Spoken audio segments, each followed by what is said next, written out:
L'église, c'est pour les 4 générations. C'est-à-dire que moi, je dois pouvoir venir avec mon père, mon grand-père et mon fils à l'église. Et tous ensemble, on doit pouvoir venir et célébrer Dieu dans une même église locale. Je pense qu'on doit être capable de rejoindre ces 4 générations-là. Par contre, il y a un côté où les 2 générations les plus fragiles sont la mienne et celle de mon fils. Trop souvent, on minimise le budget qui est investi, mais comme on le disait tantôt, c'est un investissement sur le long terme en fait. L'église est une église inclusive où tout le monde doit y trouver sa place.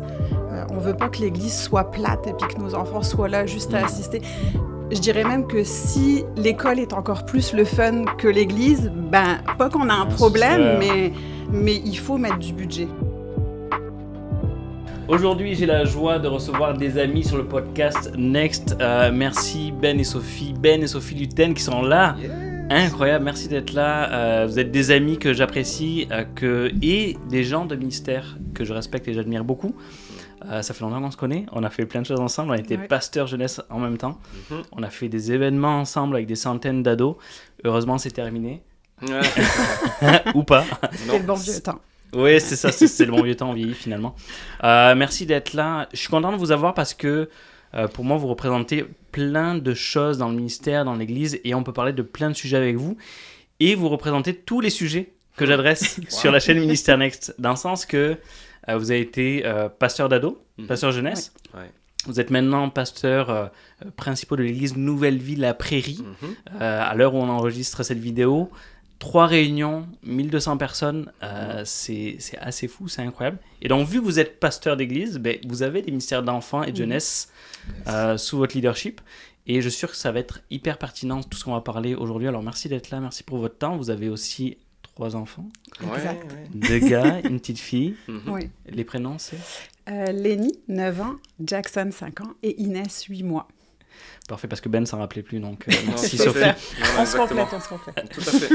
On va parler de plusieurs sujets aujourd'hui donc soyons à l'aise. Bon, de toute façon, on se connaît, donc je pense qu'on va l'être. Très à l'aise. Mais je pense que ça va être hyper pertinent. Il y a plusieurs sujets que je vais aborder avec vous. Tout d'abord, le rapport de nous, pasteurs d'église, de comment on perçoit les ministères d'enfants et de jeunesse.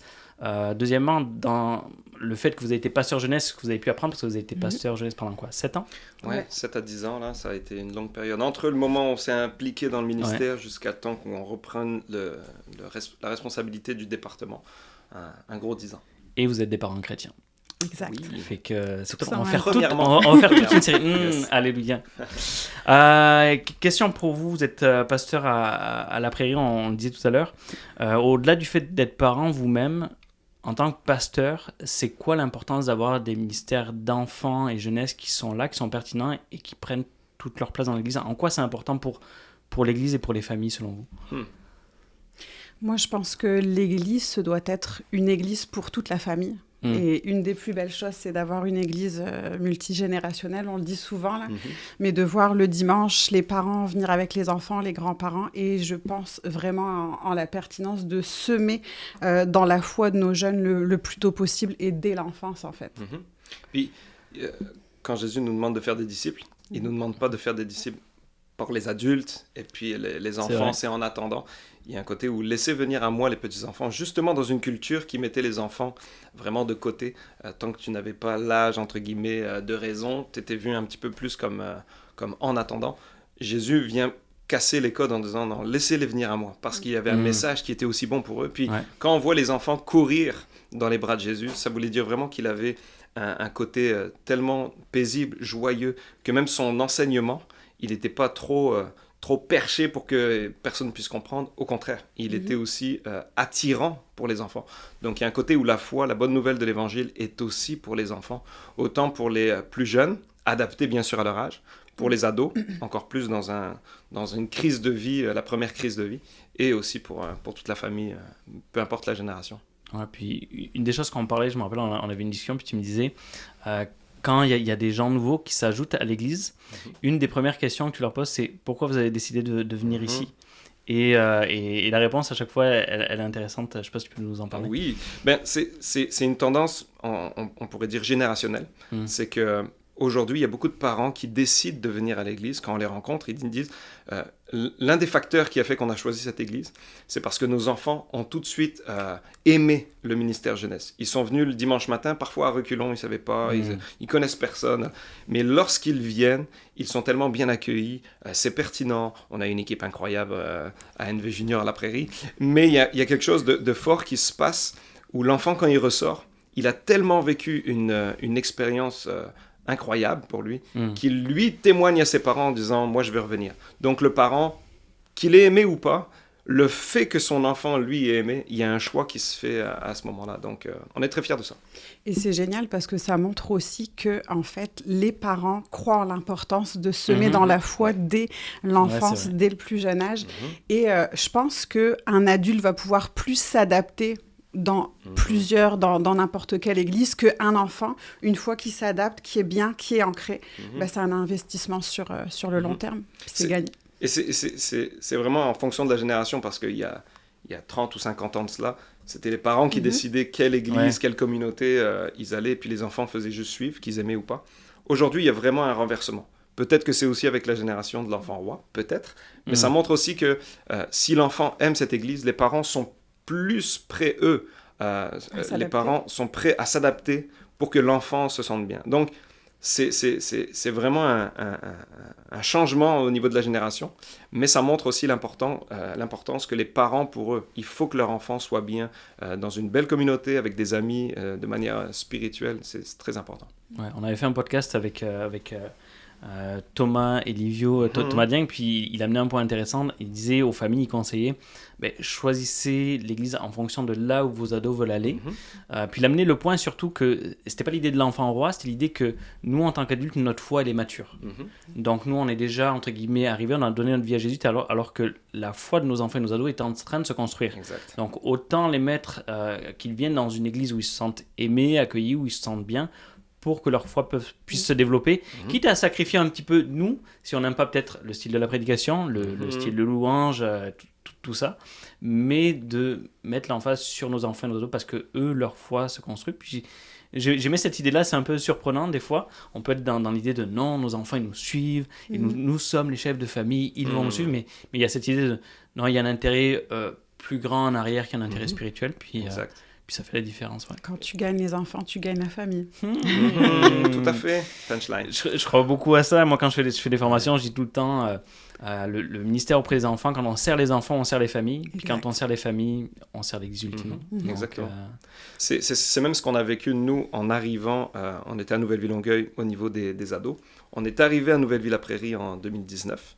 Et à ce moment-là, il n'y avait pas beaucoup de jeunes familles qui étaient là. Il y avait, entre guillemets... il y avait un côté multigénérationnel, mais lorsqu'on est arrivé, on s'est dit, pour rejoindre les jeunes familles, les parents, il va falloir qu'on comprenne, parce que l'église, c'est pour les 4 générations. C'est-à-dire que moi, je dois pouvoir venir avec mon père, mon grand-père et mon fils à l'église. Et tous ensemble, on doit pouvoir venir et célébrer Dieu dans une même église locale. Je pense qu'on doit être capable de rejoindre ces 4 générations-là. Par contre, il y a un côté où les 2 générations les plus fragiles sont la mienne et celle de mon fils. Il y a un côté où, pourquoi ? Parce que celle de mon père et de mon grand-père, eux, sont prêts, ils sont prêts à sacrifier leur vie pour Jésus.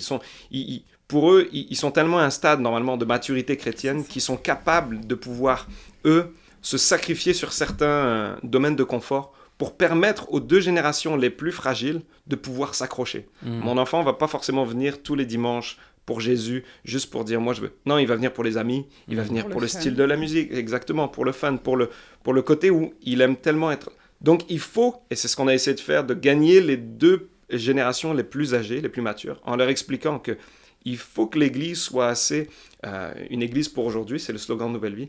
Il faut que l'Église continue d'être une Église pour aujourd'hui. Pas qu'on ne veut plus être pertinente pour les 2 générations les plus âgées. Il faut juste qu'on comprenne qu'ensemble, il faut qu'on gagne les générations les plus fragiles, on pourrait dire ça. Celles qui pourraient être les plus vulnérables à quitter l'Église juste parce que la musique me plaît pas, le style de message, est-ce qu'il est pertinent pour aujourd'hui ou est-ce que... Donc il y a un côté où c'est vraiment tous ensemble. Et quand on gagne tout ça, on n'est pas à combattre les générations entre elles. On travaille tous ensemble pour vraiment garder la famille unie, garder l'Église multigénérationnelle et magnifique comme ça. Tu parlais de sacrifice, de confort. Une des choses qu'on remarque dans les églises et dans lesquelles aussi on a grandi, c'est qu'on a du budget pour plein de choses, mais souvent le parent pauvre de l'église, c'est souvent les enfants ou les moniteurs, monitrices d'éducation chrétienne, souvent même mettent de leur budget à eux, personnel. Est-ce qu'il faudrait qu'on sacrifie, nous, un peu en tant qu'adultes, pour donner plus aux enfants et aux ados, aux jeunes? Le rapport à l'argent dans l'église par rapport à éventuellement des budgets pour l'enfance, pour la jeunesse, c'est quoi votre perception là-dessus? Qu'est-ce que vous en pensez? Est-ce qu'on devrait investir dans les enfants, dans les ados? Ou est-ce que, écoute, moi j'en entends certains qui me disent, écoute, nous on a grandi sans budget, on était dans une salle, puis ça nous a bien été. Donc on va mettre là où ça compte. Ceux qui payent leurs 10 000 offrandes, c'est les adultes, donc on va bénir les adultes. Non, moi je pense qu'il faut, et en tant que parent encore plus, et en tant que pasteur d'ados avant, c'est une génération dans laquelle il faut investir. Tout est attractionnel partout en dehors de l'Église. Et si on veut être actuel pour la génération actuelle, il faut aller les chercher par ce qui les captive, ce qui leur parle. Et je pense, comme tu dis, que trop souvent, on minimise le budget qui investit. Mais comme on le disait tantôt, c'est un investissement sur le long terme, en fait. L'Église est une Église inclusive où tout le monde doit y trouver sa place. On ne veut pas que l'Église soit plate et puis que nos enfants soient là juste à assister. Je dirais même que si l'école est encore plus le fun que l'Église, pas qu'on a un problème, mais il faut mettre du budget. Ouais. Il y a un point où il faut qu'on comprenne que les ministères jeunesse et enfants sont des ministères qui ne sont pas seulement ça sera quand ils seront les adultes. Il n'y a pas un côté où pas de minimiser, mais il faut comprendre que lorsqu'on sème, parce que c'est vraiment ça, de semer, puis tu sèmes pas juste avec du temps et des bénévoles, tu sèmes aussi avec de l'argent. Et en fonction de peu importe le budget de l'Église, s'il y a une manière de dire on va mettre un budget spécifique pour l'enfance, pour la jeunesse, c'est jamais de l'argent perdu. Au contraire, c'est un investissement qu'on va retrouver. Nous, aujourd'hui, les pasteurs de nos enfants, les responsables ont été nos ados. Tu t'en souviens? Vrai, tout à fait. Ils ont été des ados qui, on les a aidés à traverser les crises de vie, on a répondu à leurs questions, on a été là, présents, parce que l'Église investissait, pouvait nous permettre d'avoir des réunions pertinentes. Là, on n'est pas en train de dire comme c'est soit l'argent, soit le Saint-Esprit qui touche. Au contraire, on sait, et heureusement, on a vu combien, parfois, l'Esprit n'a pas forcément besoin de budget pour toucher. Par contre, ça ne veut pas dire que nous, on ne doit pas mettre avec excellence dans ces ministères-là. Et au plus on sème dans un ministère enfance et ado, au plus on va récolter dans l'Église. Donc aujourd'hui, on est trop fiers de travailler avec des adultes mariés avec des enfants qui, eux, ont été nos ados. En fait, on peut dire que nos semences d'hier sont nos récoltes d'aujourd'hui. Exactement. C'est vrai. Punchline Instagram. Exactement. On parle de budget, on parle de budget roulement, budget annuel, peu importe. Une des choses importantes, puis c'est le cas aussi à la Prairie, d'avoir des gens payés dans le ministère pour faire l'œuvre auprès des enfants, auprès des jeunes. Souvent, ça peut être donné, entre guillemets, la classique, à un stagiaire, parce qu'il faut bien qu'il fasse ses armes, ou te dire, mais pourquoi payer des gens, vu qu'on a des bénévoles? Ça serait quoi votre pitch à tous les pasteurs qui nous écoutent, qui nous regardent, et de dire, investissez, puis est-ce que ça doit être même peut-être un des premiers postes, je dirais, à combler? C'est pas dans notre tradition d'église, plus protestante évangélique, on est habitué aux pasteurs pour les adultes, mais en quoi c'est important d'avoir des personnes non seulement qualifiées, mais rémunérées pour faire le ministère auprès de cette génération-là? Moi, je pense que d'avoir quelqu'un de rémunéré te permet d'avoir quelqu'un qui est là et qui bâtit quelque chose. On a besoin de bénévoles et je pense que l'Église fonctionne et roule avec des bénévoles. Mais lorsque tu as quelqu'un qui est employé, tu as quelqu'un qui est là pour bâtir, mais aussi développer la vision.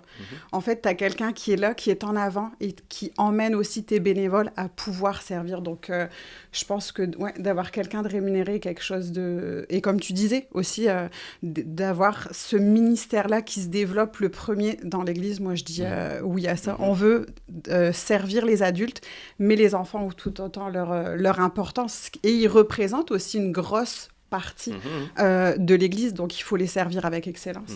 Et c'est dans n'importe quelle évolution d'Église. Je connais peu d'églises qui commencent à s'implanter en disant on va avoir un pasteur à temps plein pour les adultes, un pasteur à temps plein pour les enfants, pour les ados. C'est impossible. Il y a un côté où tu commences quelque part. Mais si déjà, dans ta vision, tu te dis, le but est vraiment de grandir et de donner excellence, non seulement aux adultes, mais aux enfants, tu vas commencer avec des budgets de roulement pour les enfants, petits. Mais petit à petit, tu vas voir qu'il y a quelque chose où tu vas pouvoir... mettre quelqu'un à temps partiel ou 1 ou 2 jours par... On a tous commencé avec un jour ou une après-midi en tant que bénévole, et puis petit à petit, on est devenu un peu indispensable parce qu'on avait un appel ministériel, on donnait notre temps, on donnait notre excellence, on donnait nos compétences pour le ministère dans lequel on servait. Et là, avec la vision d'Église, il a dit, nous, on veut continuer de semer, continuer de récolter aussi. Le point est qu'on ne peut pas juste être cheap au niveau des choses qui sont, entre guillemets, pour nous, les plus importantes. Si tu demandes à Sophie et moi, qu'est-ce qui est le plus important en ce moment de votre vie, avant même notre ministère et notre appel pastoral, c'est notre appel en tant que famille. C'est qu'est-ce qu'on construit. Notre première église, c'est chez nous. Donc, nos enfants sont la priorité de notre couple. Il y a un côté où notre couple est là... On se comprend. Il y a un côté où nos enfants sont dans nos priorités. Donc, si cela, le côté du pasteur le comprend, il va pas juste dire, s'il y a des bénévoles pour le faire, on va juste faire avec ce qu'il y a. J'irai jamais voir un médecin bénévole qui n'a pas de compétences ou qui n'est pas... Je n'irai jamais voir un dentiste qui... Pourquoi on confierait un peu la foi de nos enfants, entre guillemets, une partie de l'éducation de la foi de nos enfants, à des gens qui, eux... En tout cas, je me comprends. Je pars dans un je pense aussi qu'on peut... des fois, on a des attentes envers nos bénévoles. Mais nos bénévoles qui, eux aussi, ont une vie, ont un travail. Mais lorsque tu as quelqu'un qui est rémunéré pour ça, là, tu te dois d'avoir des attentes, mais c'est garanti que tu vas avoir du résultat parce que la personne est là pour servir, elle donne sa journée, elle est rémunérée pour ça comme dans n'importe quel travail. Donc, attente, résultat. Puis les bénévoles sont là en renfort pour venir et servir aussi. Mais ça prendra toujours un pas de foi pour qu'un pasteur investisse peut-être même un budget au niveau du salaire pour un pasteur enfant ou jeunesse. Mais c'est rare que quelqu'un dira « Ah, je regrette cet investissement-là ». Donc, il y aura un pas de foi au départ, mais je crois vraiment que Dieu va honorer. Donc, commence petit, mais commence quelque part. Oui, exactement. C'est intéressant que tu parles du pas de foi. Moi, je me suis souvent dit, puis en tant que ministère aussi, on demande souvent aux hommes de faire un pas de foi. Et l'Église demande à un homme en particulier de faire un pas de foi. Et pourquoi l'Église, elle, en tant que communauté, ne pourra pas faire un pas de foi dans ce sens-là, et je voulais juste appuyer là-dessus. Je trouve aussi que le fait d'avoir quelqu'un qui est employé pour faire ça, soit pour les enfants, soit pour les ados, ou des fois même plus large, 0,25, ce qu'on appelle des pasteurs next-gen, c'est aussi une démonstration de quelles sont les priorités de l'Église, de dire est-ce qu'on croit vraiment à ce ministère, parce qu'il y a beaucoup de gens qui disent oui, tu sais, ou des églises oui, nous, notre priorité c'est la famille, on croit aux enfants, on croit à la mais il n'y a rien qui est investi là-dedans, tu sais, puis la parole de Dieu dit là où est ton trésor, là aussi sera ton cœur, et quelque part ça révèle aussi le cœur de mission de nos églises, de ce qu'on fait, du pourquoi on le fait, et de là où sont vraiment nos motifs en arrière, de là où on met notre argent. Si on ne veut pas avoir des églises vieillissantes, on se doit d'investir dans la nouvelle génération, l'enfance et l'adolescence aussi. Exact. Et on parlait une réunion qui est devenue 2 et qui est devenue 3 maintenant, et peut-être 4, imaginons un jour si... Et c'est pas seulement parce qu'on s'est dit, oh, les enfants c'est important, c'est que n'importe quel ministère que l'Église fait doit être fait avec excellence. Ce qui fait qu'au niveau de la louange, il faut qu'on investisse, il faut qu'on regarde qu'est-ce qui peut être fait de mieux, comment on peut encore mieux guider le peuple à adorer encore plus. Au niveau de la prédication, de la même manière, comment nos pasteurs peuvent prêcher avec pertinence, avec puissance, biblique, christocentrique. Tous les ministères doivent avoir des évaluations pour justement voir une évolution dans leur ministère. Mais le ministère pour enfance, c'est un des ministères prioritaires. Si on parle des 4 ministères de base, il en fait partie, le ministère enfant. C'est vraiment quelque chose et qui, pour nous, on a vu, ça a été un des principes de la croissance. Parce que les familles, aujourd'hui, disent, nous, si nos enfants se sentent bien, nous, on vient à cette église et on s'accroche là. Donc, il y a vraiment un côté de croissance aussi en misant pour les enfants. Je suis tout à fait d'accord. Puis, dernière chose sur l'argent, c'est un peu un sujet tabou. C'est l'argent dans l'église, les budgets, comment c'est géré, etc. Et des fois, j'aime bien défier les pasteurs dans le sens que, toujours sur le principe de la foi, c'est l'idée que, mais pourquoi on va investir dans les enfants, les ados, eux, entre guillemets, ils ne rapportent pas d'argent. Presque, on a envie de dire c'est une dépense, tu sais. Alors que finalement, quand on regarde dans nos budgets familiaux ou le budget de l'État, c'est souvent 25% qui va à l'éducation nationale, etc. Combien de pourcentage de nos budgets d'église vont à la prochaine génération, aux enfants et aux ados, justement pour les élever. Et on a fait une implantation à Nouvelle Vie, et je me rappelle, il n'y avait pas d'enfants. Quand on a commencé là-bas, il y avait pas d'enfants. Et ce qui était dit, c'était de dire, non, on n'a pas de ministère d'enfants parce qu'il n'y a pas d'enfants. Ouais. Et c'est l'idée de, fais un ministère pour les enfants et les ados. Et ils viendront. Et quand tu fais un ministère pour les enfants et les ados, et je reviens sur ce que tu disais, Sophie, c'est un investissement parce qu'en fait, parce que tu investis dans les enfants, les familles vont venir. Et donc, les parents des enfants vont donner leurs dîmes et les offrandes. Alors, je sais qu'il y en a qui vont dire, c'est juste l'argent. Non, mais c'est la réalité. C'est ça qui paye les factures, c'est ça qui paye les salaires, etc. Et quand on investit dans les enfants, on investit dans les familles. Et les parents aussi. Et donc, on a vu cette église qui avait 0 enfant, qui aujourd'hui a 60-70 enfants, et plein de familles qui se sont joints à cette église. Pourquoi ?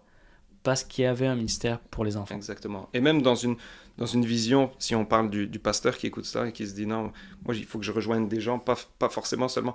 Si on comprend le côté évangélisation, c'est que dans une vie, on est en Occident, post-pandémie, il y a comme quelque chose de plein de facteurs qui en ce moment, le dimanche, est la journée par excellence familiale. Quelqu'un travaille toute la semaine et le dimanche, ils veulent passer avec sa famille. Si l'église devient également un lieu où la famille peut être célébrée, où les enfants s'amusent, font pas juste de « je vais subir mon 1h30 ou 2 heures d'église », il y a un côté où nous allons toucher les familles qui ne connaissent pas Christ au travers d'une journée, d'une célébration qui est aussi familiale, où les enfants et les parents vont recevoir et vont célébrer ensemble. Donc, il y a vraiment un côté même missionnel à créer un ministère et à investir dans le ministère des enfants. Yes, super, je suis d'accord. J'aimerais aborder un autre sujet avec vous, le temps passe, mine de rien. La chaîne Next s'adresse aussi aux leaders jeunesse, aux leaders ados qui sont un peu partout, et comme on le sait, très souvent, qui sont bénévoles, qu'ils font en plus de tout ce qu'ils ont à faire, qui ne sont pas rémunérés. Souvent, même, la plupart sont seuls et ils font tout. Tu sais, c'est un peu les hommes et les femmes orchestres, un petit peu les héros de l'ombre, qui passent leur vendredi soir et leur samedi soir pour la gloire de Jésus, littéralement. Et j'aimerais en parler parce que vous l'avez été. Vous avez été pendant 7 ans pasteur des ados à l'Église Nouvelle Vie. Et je voulais qu'on puisse parler aussi de cette expérience, de tout ce que vous avez appris, de tout ce que vous avez semé aussi dans la vie des ados.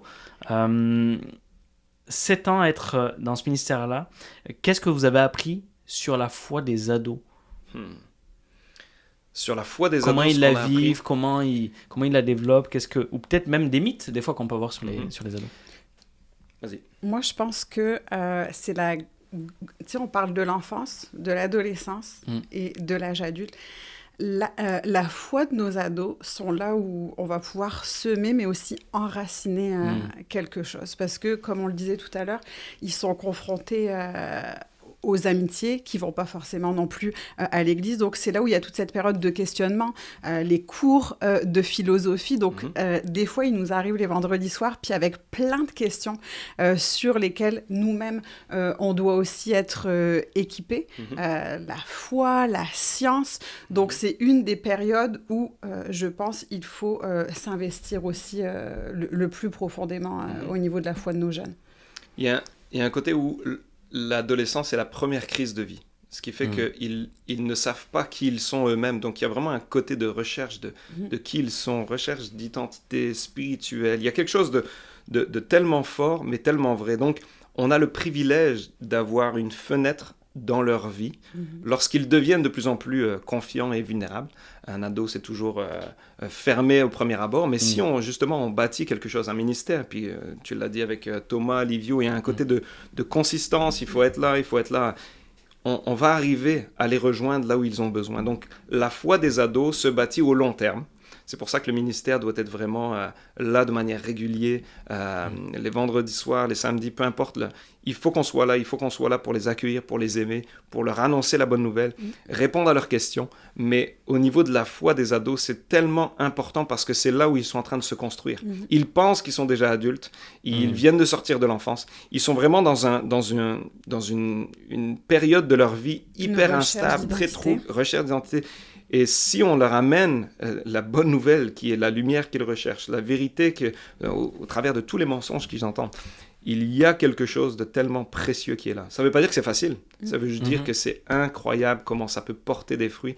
Et on a vu même des ados qu'on a eus il y a 10 ans, aujourd'hui, cette année, puis dans 2 semaines, on va en baptiser quelques-uns, qui sont revenus après des années où ils ont abandonné la foi, mais ce qu'ils avaient entendu, ce qu'ils avaient vécu, les semences mises dans la bonne terre, à un moment donné, poussées dans la bonne ouais, puis ça, c'est important, je le précisais encore, parce que pour tous les leaders jeunesse qui nous regardent, et même les parents, de dire, priez pour vos enfants, parce que s'ils s'éloignent, il y a peut-être un moment aussi où ils vont revenir et de faire confiance à Dieu. Dieu te contrôle.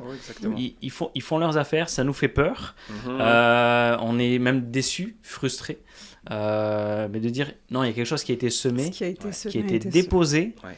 Et tu sais, la parole de Dieu nous dit en scène l'enfant dès son jeune âge, et il s'en rappellera. D'ailleurs, c'est bon de faire une capsule là-dessus, parce que des fois, c'est un petit peu mal compris de dire il ne s'en détournera pas, comme si rien ne pouvait arriver, alors qu'on sait dans la réalité des faits que, mais oui, c'est pas tout le monde, c'est pas tous nos jeunes, malheureusement, qui accrochent à Jésus, mais de dire de pas lâcher, de semer, parce que ça fait une vraie différence. Exactement. Et la patience. Et la constance, comme disait, je pense, Livio dans ton podcast. Parce que c'est aussi la tranche d'âge où je trouve que tu sèmes, et des fois, tu vois pas de résultat. Il y a une période, t'écris à l'ado, il va te répondre, tu le relances, puis là, il t'ignore pendant 3 semaines, puis il va revenir le vendredi soir, puis là, il va te parler comme si de rien n'était. Mais je pense, en tout cas, nous, quand on était dans le ministère ado, moi, je peux le dire comme ça, mais moi, je suis tombée en amour et je les ai vraiment vus comme mes petits frères et mes petites sœurs. Et comme Ben le disait, il y a une fenêtre d'opportunité où ce que tu sèmes, c'est tellement précieux et important. Donc, d'être constant et de les aimer aussi comme qu'ils... Et puis, on a été nous-mêmes ados. Donc, on sait que c'est une période cruciale où des fois, on était aussi insupportables et pas toujours les plus témoignage là-dessus, tu sais, que tu dis que, tu sais, des fois on a l'impression que les ados, soit ils s'en fichent de ce qu'on fait, tu as l'impression que peu importe ce que tu fais en tant que leader jeunesse, tu t'es détruit toute la semaine pour faire une super soirée, tu as l'impression que, voilà, ils sont pas là, ils s'en fichent et tout, ou que, même des fois, parce que qu'ils nous aiment pas, parce que la vérité c'est qu'on est tous des humains, puis on a tous besoin d'être aimés, même en tant que leader jeunesse, et je me rappelle d'un jeune que, franchement, j'ai l'impression qu'il s'en fichait, le gars il venait pour être là, et à un moment donné, je fais une blague, et je dis, voilà, je voulais juste vous annoncer que je vais arrêter le ministère des ados. Et à la fin, il y a un gars qui vient me voir, mais que je pensais vraiment pas. Il était limite en pleurs, il fait « Ouais, c'est vrai, il paraît que tu vas partir. » Et en fait, il dit « Parce que moi, j'aime pas aller dans la grande salle, c'est nul, je comprends rien, alors qu'avec toi, c'est super. » Et j'étais surpris. Des fois, on peut être surpris de l'attachement qu'ils ont avec nous. C'est pas parce qu'ils le montrent pas, c'est pas parce qu'ils le verbalisent pas. Ils verbalisent pas. D'ailleurs, la même chose avec les parents. Tu sais. Souvent, aux parents, ils donnent le pire, alors qu'ils sont extrêmement attachés. Et il faut faire l'effort intellectuel de dire non, il y a quelque chose qui se trame en arrière, il y a un lien, il y a une relation qui est là, qui fait la différence. Et tu vois, nous, on le voit encore aujourd'hui, des ados qu'on a eu, je dis toujours à l'époque, il y a 10 ans. Puis qui aujourd'hui nous écrivent ou des fois nous annoncent on va se marier, peux-tu même on le vit tous là, peux-tu être mon célébrant de mariage ou tu sais, je trouve qu'il y a quelque chose de fort, donc c'est pas parce qu'on n'a pas de non-retour qu'il y a rien qui se passe. Et c'est là où il faut prêcher par la foi. Il faut aimer par la foi. T'as pas forcément le retour, tu ne vois pas ce que tu es en train de faire. Mais si tu le fais, justement, tu le fais dans la terre. Le point, c'est que la parole, elle dit, faut semer, puis il faut arroser. Mais on ne sait pas quand est-ce que ça va, à un moment donné, porter du fruit. Le but, c'est que ce soit tout de suite, que ce soit le même mois, que ce soit dans 10 ans, que ce soit dans 20 ans. Le but, c'est, nous, avoir un ministère de patience, d'être là, de continuer de les aimer, de continuer d'être à leur écoute. Il y en a qui, aujourd'hui, ne reviennent pas forcément à Dieu, mais reviennent à nous pour des conseils de vie. Comment vous faites pour ça? Il y a un point où il faut les aimer inconditionnellement, comme ils sont maintenant. Et un jour, je crois réellement, comme tu l'as dit, ils reviendront à la vérité qu'ils ont entendue. Parce que parfois, on ne sait pas ce qui se passe dans la vie, mais quand on tombe au bout du puits, au fond du puits, la seule manière où tu peux retrouver de la lumière, c'est en regardant en haut. Donc, à un moment donné, ils vont relever les yeux, puis ils vont commencer à reprier. Et là, la lumière va revenir Et Jésus, qui a été semé par des chants, par des conversations, par des capsules fun, par peu importe, va revenir parce que le Saint-Esprit les ramène aussi à Dieu. Et d'où l'importance de les aimer pour qui ils sont. Exact. C'est parce que des fois, on peut avoir tendance, et c'est plus facile d'aimer ceux qui sont gentils, ceux qui aiment Jésus, etc. Mais c'est beau de voir des jeunes qui reviennent nous voir, même s'ils ont quitté la foi. Mais c'est comme si on est des ancres pour eux dans leur vie. Ils savent qu'on est là pour eux, qu'on les aime et ça fait la différence. Les référents. Tu parlais de, tu sais, des fois on voit pas le chemin, il y en a qui te rappellent 10 ans après. Je sais pas pourquoi, mais dernièrement, dans les derniers mois, quand j'allais aux réunions jeunesse, il y a plein d'ados qui ont maintenant 25 ans, qui sont venus me voir. Bon, ça fait mal, franchement. Et tu crois que tu as toujours 30 ans? Oui, tu es dans ta trentaine. Voilà, on est dans la trentaine. Voilà, tu sais, 40, c'est le nouveau 30. Exactement. Mais qui viennent me voir, qui disent je voulais juste te dire merci pour toutes ces années où tu as semé, où tu as prêché, ça fait la différence dans ma vie. Et je suis comme ah ouais? Ok. T'aurais pas pu me le dire avant? Il le savait pas lui-même. Non, il le savait pas. Il savait pas. On parle de leader jeunesse. Avec votre expérience, ce serait quoi, genre, les 3 conseils que vous donneriez peut-être à un leader jeunesse qui commence ou qui est déjà dans le faux, peut-être ça fait 1 an, 2 ans, ça serait quoi pour vous 3 conseils, ça peut être plus, moins, peu importe, mais que vous donneriez à un leader de peut-être fais ça ou fais attention à ci ou à ça, puis ça c'est game changer dans le ministère jeunesse.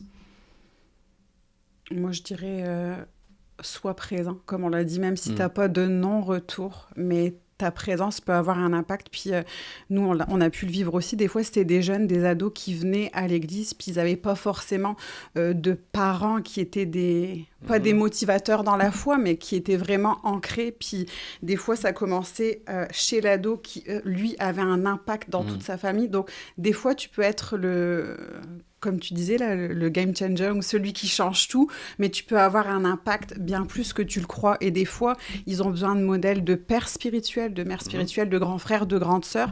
Donc, persévère là où tu es en ce moment. Puis moi, je me rappelle, pour petite histoire courte, quand j'ai commencé dans le ministère ado, puis qu'on nous a défiés à nous impliquer dans le ministère ado, je me suis dit, mais moi, avec des ados, puis je me suis dit, mais non, tu sais, faut parler fort, faut motiver les troupes, je serais tellement pas à ma place. Puis, tu sais, Dieu venait me chercher petit à petit, puis j'ai dit, garde, je vais commencer.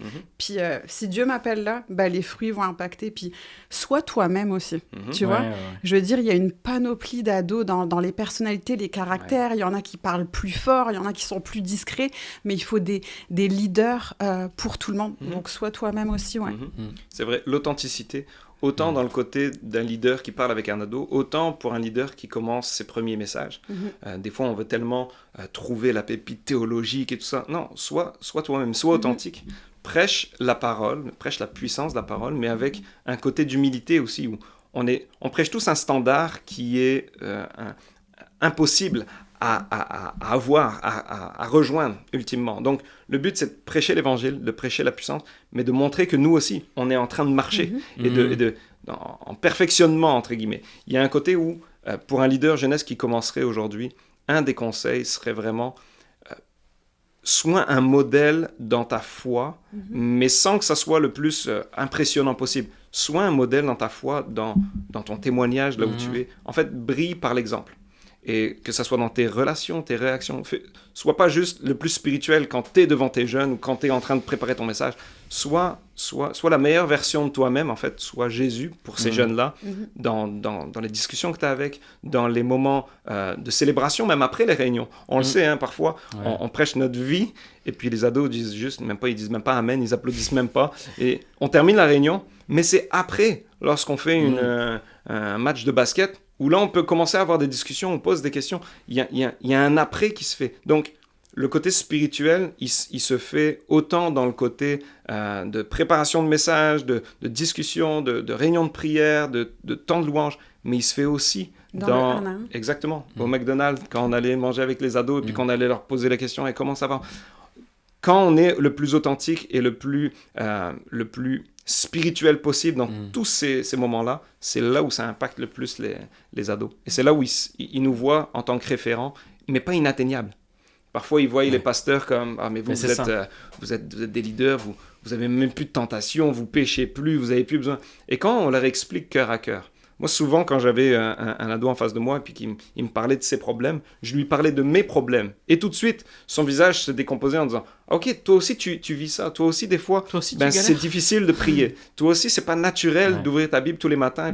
Et non, je jeûne pas 4 fois par semaine juste avant un message. Il y a un côté où parfois, ils nous mettent tellement sur un piédestal que de leur expliquer que nous aussi, la vie est difficile, mais que Dieu est bon. Et qu'en toute chose, même si tu as 5 ou 10 ans de plus que les ados en ce moment, tu as 5 ou 10 ans de plus d'expérience dans le je tombe, je me relève, j'avance. Et voici ce que... Donc, juste de parler de notre expérience et d'être authentique leur montre un chemin qui n'est pas impossible à suivre. Donc, sois Jésus pour eux. Mais je pense aussi que j'ai l'impression, je ne sais pas pour vous, là c'est plus personnel, je trouve que c'est plus simple d'être authentique et transparent en vieillissant. Dans le sens que souvent, quand on est leader jeunesse, on devient leader jeunesse assez jeune. Alors merci pour tous les leaders jeunesse qui nous regardent, qui ont 30, 40, 50. Mais souvent, on commence jeune parce qu'on se dit, un jeune avec des jeunes, et on peut être début vingtaine. Et pour, entre guillemets, se prouver dans nos prédications, on veut juste parler de nos victoires, pour dire, écoutez, on est spirituel. Donc, c'est comme si le fait de prouver notre spiritualité assoit notre crédibilité. Et moi, j'ai envie de donner le conseil de, dans le authentique, soyez authentique. Puis de se montrer aussi vulnérable. Mais ça, c'est difficile de dire nos galères, d'être vulnérable, mais je suis d'accord, moi, j'appuie là-dessus. Mais c'est ça qui marche le plus, ce qui leur parle le plus. Les attire, je pense. C'est ça qui les attire beaucoup. C'est pour ça que les réseaux sociaux, il y en a, ils sont fans, puis des fois, c'est parce que souvent, la question de leader jeunesse, c'est quand on va voir des personnes comme ça autour de la table, je suis sûr qu'ils crient en arrière de la caméra de dire c'est quoi les outils, les trucs, les machins. C'est comme si c'était un truc, des lumières LED, etc. Ça en prend. Mais ça fait vraiment la différence. Et ce qui les attire, moi, je me rappelle un truc qui m'avait marqué en prédication, c'est quand tu prêches, ne sois pas le héros de l'histoire, sois le loser. Parle de tes défis, de tes problèmes à toi, parce que les gens ils disent ah ok, toi aussi tu galères, parce que des fois c'est vrai que on peut être sur un piédestal et se mettre nous-mêmes sur un piédestal qui est biaisé, qui est faux et qui ne montre pas l'entièreté de la chose. Et je suis tout à fait d'accord avec toi de dire l'authenticité, c'est ça qui attire les jeunes plus que tout. Une des clés aussi pour la prédication, c'est parfois les gens, comme tu dis, on commence dans le ministère, puis parfois même tu termines l'école biblique, puis tu as toutes les perles théologiques, tu as les versets que personne n'a prêché de la même manière. Puis là, tu veux peut-être impressionner ton auditoire. Alors qu'en fait, un de mes amis m'avait dit, les gens retiendront moins le punchline théologique que tu vas leur sortir. Par contre, ta passion pour Jésus, c'est ça qui va transparaître. Peu importe ce que tu vas prêcher, peu importe la manière dont tu vas prêcher, ce qui va ressortir, et je pense qu'avec quoi le Saint-Esprit va toucher la personne, c'est la passion qui est contagieuse. Donc, sois passionné de Jésus pour être passionnant pour les jeunes. Et les jeunes attendent aujourd'hui des gens passionnés. Si tu répètes un speech, si tu fais un oratoire très académique, c'est moins, même si c'est super intéressant, ça va moins les rejoindre que si tu parles réellement de manière tellement passionné que quand Jésus t'a relevé, quand tu étais justement tombé, est-ce qu'il y a quelque chose de fort dans ce côté-là, la passion pour Jésus? Ouais. Toujours dans les conseils pratiques, Sophie, tu es la reine de l'organisation. Et on sait qu'être leader jeunesse, s'occuper des jeunesses, c'est beaucoup d'organisation, beaucoup de planification, Ça serait quoi vos conseils leadership, peut-être organisation pratico-pratique pour des leaders jeunesse qui sont là, qui commencent ou qui sont encore là, mais qui font peut-être encore les mêmes erreurs et qui ont l'impression qu'ils sont débordés. Ça serait quoi vos conseils plus pratiques, leadership, qui ont un vrai impact auprès des leaders jeunesse? D'être un minimum organisé, parce que... Merci Sophie. Non, mais quand tu merci regardes... Merci d'être resté sur ce podcast, on est heureux de... En fait, chaque vendredi revient très vite. Ouais. Puis... Pour être honnête, on réinvente pas la roue à chaque vendredi. Ouais. Si tu remarques, là, nos réunions, souvent, vont se dérouler de la même manière. Donc, je pense que c'est de mettre en place, je sais pas si tu te rappelles de nos fameuses checklists. Ouais. D'avoir un peu comme une feuille de route. Comment j'organise ma réunion, comment ça se passe. Vraiment, d'avoir une structure de comment je bâtis ma réunion, vers quoi je m'en vais. Puis, la reine de l'organisation, d'impliquer aussi des bénévoles. Nous, on l'a fait pendant des années, puis on a mis en place un horaire où, au début, c'était les leaders qui installaient tout le temps, mais implique des jeunes dans ton organisation. Puis, pour revenir Quand il est leader, tu parles des moniteurs. Des moniteurs. Qu'on appelle leader. Voilà. Mais, puis c'est là aussi, quand tu vas afficher un poster, que tu vas brancher une lumière, que des fois, c'est là qu'il y a des discussions qui s'en viennent. Parce que des fois, un ado, quand tu vas le chercher, on pourrait prendre un temps ensemble où ça va être un petit peu plus malaisant, mais quand tu installes ta salle, c'est là qu'il va un petit peu plus s'ouvrir. Tu veux dire d'impliquer les ados et les jeunes avec nous? Exactement, dans l'organisation, donc d'impliquer les jeunes, d'avoir une structure, une planification, d'avoir un horaire, d'avoir nos fameuses... Tu mets quoi sur ta checklist? Sur ma checklist. Ouais, non, mais c'est intéressant. J'essaie de m'en rappeler parce que tous les leaders d'aujourd'hui, les moniteurs avec qui on parle, à chaque fois, on fait la blague sur la fameuse checklist. Mais c'est quoi ma pré-réunion? Comment je l'organise? Il y a quoi installé dans la salle? Avec un horaire. Avec un horaire. Okay. J'arrive à 18h, puis moi, je suis cédulée, je suis impliquée pour l'installation. Moi, je suis impliquée pour la louange, pour le PowerPoint, pour le snack, pour la cantine. Puis voici ma feuille de route, je dois placer telle chose. Le déroulement de la réunion, c'est quoi un petit peu les timings qu'on peut avoir? Parce que des fois... je pense que d'avoir aussi une structure nous permet d'avoir des plus belles réunions. Oui. Parce que des fois, on n'a pas vraiment d'horaire. On peut mettre le focus sur autre chose. C'est ça. Puis ça nous permet aussi de faire un retour. Des fois, le message peut durer un petit peu trop longtemps pour nos jeunes. Donc, on fait le débrief. Est-ce qu'il faudrait couper à ce niveau-là? Donc, il y a plein de choses en matière d'organisation, mais ça pourrait être quasiment un autre podcast. Ouais, c'est clair. Moi, ce que j'aime bien avec l'idée de la checklist, au-delà d'être organisé, c'est que ça évite que tout le monde vienne te voir pour te dire c'est quoi qu'il y a à faire. Et donc, si elle est imprimée ou si c'est sur un groupe WhatsApp ou peu importe, ben, tu sais ce qu'il y a à faire, puis on n'est pas obligé de te déranger. Tu peux te concentrer sur ton message ou même sur une discussion. Tu sais, on parlait de discussion, tout ça. Puis je trouve que c'est quelque chose que tu peux partager. Puis, ça. Puis des fois, les gens viennent te voir, puis tu es comme qu'est-ce qu'il y a à faire? Ouais, je sais pas. Allumer les lumières, allumer tu peux oublier tellement la technique. De choses. Mais oui. Et je pense que ça développe aussi les dons et les talents de tout le monde.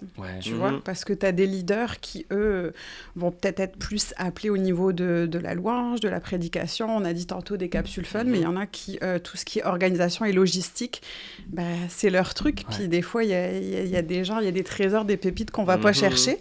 Puis comme tu le disais tantôt, au lieu que je sois concentrée sur mon message à préparer, je pense à la salle que je dois monter, aux chaises que je dois placer. Mais, et dans un côté mentorat, leadership mentorat, mentorat, c'est que de défier aussi. Défier des moniteurs. Si jamais tu as 2 heures dans ta semaine, mercredi après-midi, tu ne travailles pas, viens nous aider. À l'église, il y a des choses à faire. À la blague. Ça, c'est dans le cas où le leader jeunesse, il est embauché, il Exactement. est à l'église. Ou alors, imaginons que le leader jeunesse n'est pas embauché à temps plein, mais que lui aussi, il rentre peut-être le vendredi à 13h, il a tout son après-midi. Il y a peut-être des moniteurs, des gens bénévoles qui peuvent prendre leur vendredi après-midi et venir l'aider. On a défié des moniteurs qui commençaient à arriver, comme un Thomas Dieng, qui est arrivé pour aider. Il m'assistait dans mes tâches, puis il préparait la checklist, il préparait le snack. Attends, t'es en train de me dire que Thomas Dieng est Thomas Dieng parce que Thomas Sophie Dieng. Luten? Mais non, mais je vous le dis, c'est dingue. Mais en même temps, c'est que ça lui a donné une place où il a pu être avec nous, avec un côté d'environnement où on parlait ministère, où on s'encourageait les uns les autres. Et lui, au travers de son service, s'est découvert dans son appel.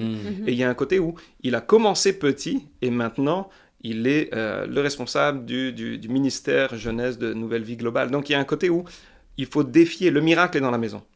Tout ce que ton groupe jeunesse a besoin est autour de toi. Donc, ça peut être les moniteurs bénévoles, ça peut être les ados, mais tout ce qui est dans ton groupe jeunesse autour de toi, le miracle est dans la maison. Donc, que Dieu ouvre tes yeux, que Dieu te montre les personnes en qui investir, qui défier aussi. Parce qu'un leader, c'est quelqu'un qui défie les autres à la prochaine génération. Ouais. C'est un sujet qu'on aime beaucoup tous les trois, le mentorat, on croit beaucoup à ça. Puis c'est l'idée que non seulement il va y avoir quelqu'un pour t'aider, mais tu prépares la relève. Tu prépares aussi quand tu vas partir. Ça ne veut pas dire que tu comptes partir. Mais quelqu'un m'avait dit, c'est quand on doit commencer à mentorer les gens, mais dès que tu rentres en position, tout de suite, maintenant. Le meilleur moment, c'est maintenant. Prends quelqu'un avec qui, peut-être ça peut être une ou deux personnes d'ailleurs, ou plus, mais ça marche trop mieux avec un petit nombre en général. Mais ça fait vraiment la différence. Je me rappelle aussi d'une chose, quand on était ministère ado, on avait même mis sur pied un comité ado, qui eux, en fait, parce qu'au début, souvent, les idées venaient de nous, mais qu'est-ce que les ados ont besoin d'entendre, qu'est-ce qui les motive, les captive et tout ça. Puis on avait été chercher des ados qui représentaient un peu tout l'éventail d'ados, plusieurs nationalités, personnalités, gars, filles, bien sûr. Puis c'était avec eux qu'on bâtissait aussi nos séries de messages, nos thématiques, les activités spéciales qu'on faisait. Donc, Et certains qui étaient dans notre comité étaient déjà dans le tien. Donc ils ont grandi d'année en année en se disant comment on peut nous aussi améliorer le ministère. Et c'était intéressant parce qu'il y avait une fois où même leur conseil avait été on sait que vous pourriez nous donner un petit peu plus de viande théologique. Puis vous gardez un petit peu. Allez-y. Et c'est à ce moment-là qu'on avait pris conscience que nos ados, on va pas les infantiliser. On va pas non plus leur sortir des choses qui seraient hors de leur portée. Ils sont appelés à mais il faut il faut les enseigner, les défier et les discipliner dans la foi. Et il y a vraiment quelque chose qui en est ressorti. On avait même fait un talk show sur les relations. Puis on était les invités au talk show et c'était nos ados qui faisaient l'interview, qui nous posaient les questions. Ça, c'était génial. C'était drôle. C'est vraiment excellent. En tout cas, moi, je tiens à vous féliciter parce que on était pasteur d'ado pendant des années et très souvent, je trouve, alors chaque témoignage est bon, est magnifique, une vie qui donne son cœur à Jésus, ça n'a pas de prix, puis c'est le plus beau des miracles. Mais à chaque fois que les ados se faisaient baptiser, je trouvais que c'était les témoignages les plus complets. Il y avait une réelle compréhension de qui était Jésus, du salut, etc. Et souvent, j'étais bluffé par la connaissance. Et moi, je tiens à vous saluer, à vous féliciter pour tout l'œuvre que vous avez fait au niveau des ados, parce qu'il y a des ados qui aujourd'hui sont dans le ministère. Et c'est grâce à vous. Vous avez porté des fruits extraordinaires. Merci. Ben et Sophie, merci pour ce temps. On pourrait continuer 3 heures comme ça sur plein de sujets. On est passionnés par ça. Mais merci d'avoir été là. On peut vous retrouver éventuellement peut-être sur les réseaux, sur Insta, Instagram, Facebook, c'est cela. Exactement. Et si jamais on veut écouter vos messages, on peut aller sur nouvellevie.com. Oui, Spotify. Allez chercher vos messages qui sont excellents. D'ailleurs, ce sont d'excellents prédicateurs, les deux. Alors, félicitations à vous. Merci d'avoir été là. Merci de l'invitation, c'était super. On va se refaire un autre podcast et ça serait cool qu'on parle des parents cette fois et comment accompagner la foi des enfants en parents. Vraiment. Merci Ben et Sophie. Merci à toi. Merci à toi.